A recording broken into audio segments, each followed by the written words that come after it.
140 సంవత్సరాల చరిత్ర కలిగిన కాంగ్రెస్ పార్టీకి మేము ప్రాతినిధ్యం వహిస్తే 25 సంవత్సరాల చరిత్ర కలిగిన మీ పార్టీకి మీరు ప్రాతినిధ్యం వహిస్తున్న మాకేం అభ్యంతరం లేదు.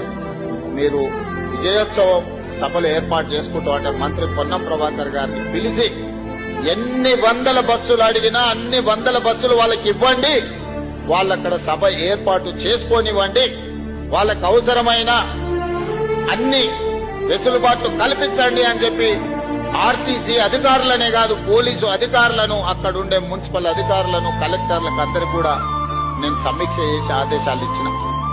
ఎందుకంటే ప్రజాస్వామ్యంలో పాలకపక్షమే కాదు ప్రతిపక్షం కూడా బలంగా ఉండాలి. ప్రతిపక్షం ప్రజా సమస్యల్ని ప్రస్తావించాలి. వారు ప్రస్తావించిన ప్రజా సమస్యల్ని మేము పరిష్కరించడానికి వీలవుతుంది. పరిష్కరించాలన్న చిత్తశుద్ధితోని వారు సభ నడుపుకోవడానికి సంపూర్ణంగా ఈ రాష్ట్ర ప్రభుత్వం సహకరించిందన్న మాట నిజం కాదా?